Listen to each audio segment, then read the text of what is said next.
waan baxeena baabuurta joojineyna hanka biib mayay buub saas meeyo sorry hadaa ku ciyaaray marka guys waxaa rabay inaan idin soo duubo xaafada ilaahi meesha baabuurta laga raacayo laakiin sorry walaa way suurtageli weysay wadada ma taqaana dad badan baa buuxay diwaan yara sheexay marka waxaan joogaa meel la dhahay ambulatorio Kismaayo waaye dadkii yaqaan way yaqaanaan ambulatorio waa caan baabuurta ka baxdo baabuurta markay soo gashay meesha rarka loogu dajiyaa marka hadda BL raacay mise bas u taqaaniin baan soo raacay hadda waxa u socdaa xaafad la dhahay Kismaayo oh sorry ninka saas u dhahay miya ma u jeedin badaa iftiinka ay ugu bandaabo hadda gadaalan ka arkay marka سأوجدين بعد بسكي وصادقاقي وضد بوصوهيا هالكو كجيدا وحو كجيدا وإما ذيبو سوري فيديو قو دايرا حد قوري قانو جوغا عود كسارويا ماركا فيديو قوان جرجري ميلا قار مدوبينين يعني ضدك كوبنا وحاس ضدك كاميرا موضة جعلسا وذا اكتهين بو marka xaafadad waa imaade xaafadan waxa la dhahaa New Kismaayo xaafad cusub way soo jeedin si fiican xataa uma dhisno xaafad waxa way Kismaayo ku cusub anaga xaafada ka imaade waxa way faano la dhahaa waa xaafadii hore waa qadiimi dadku way wada yaqaanaan ما شاء الله Kismaayo waxa way meel qurux badan meel waaw oo kala kacsan xaafadaha qaar sida faanoole calanley farjane isku filan kulli way shidan yihiin xaafadan laakiin way cusub tahay wali dhismihii baa ku socdo magaceedana waa New Kismaayo marka maanta waxa way imaade meeshan abaayadeeda ayaa degan oo jiran ayaa soo booqday marka insha Allah ilaaha caafiyo idin soo duceeya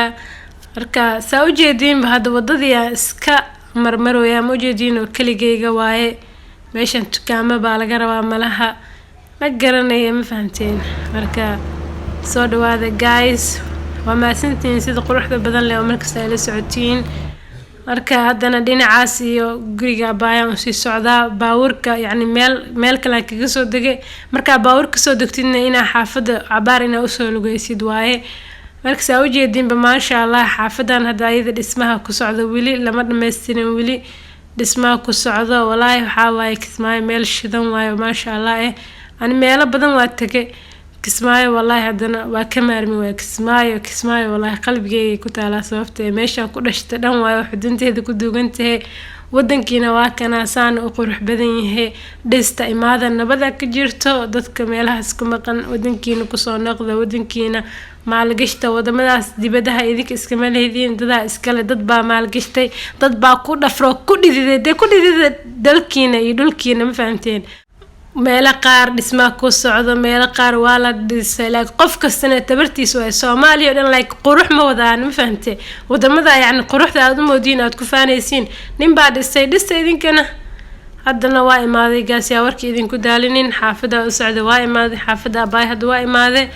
marka haddana waan gargaraacaya gudaha u gali doonaa insha Allah hada soo duubi karo waa idin soo duubaya hadii kale inuu kala wada oh sorry guys oo soo duubi waaye marka hada waxaan joogaa xaafada banaankeeda meesha BL lagu sugayaan taaganahay ma sha Allah Kismaayo marka xaafadaas horta marka tagtid Kismaayo dhan god bay galaysaa ma fahamta xaafadaas waa xaafad taag Kismaayo dhan kora ka daawanaysaa ma sha Allah warshadaasna caafi ku qoran u jeedin waxa la dhahaa warshada caafi biyaha soo saartaa marka biyaha caafi soo saartaa biyo la rabo magacooda caafi haddana baska sugayna imaade baskeena iska soo korne waa soo baxnaybo hadda jaa xafdeena imaane marka mar walba dalkii waa dalkii oo ma fahamtay dalka waa dalkaaga hooy ma fahamteen imaada oo maalgashada oo dhista oo quruxsada wallahi ma sha Allah waxaan ku darsaday wallahi Kismaayo ma la sheegi karo Kismaayo wallahi si qaas ah u jecelahay baaniga marka ma sha Allah waa in salaamay video galkan ku soo afjaraya please daakeshid like ku kasbayno videoga 100 qof leebaan idaabtay 100 qof hadana 3 qof Allah ku saalaysan Allah sheedan ku ya war ilaahay ka boqo isku xishooda rag waaweyn baa tiino na daawanay like noo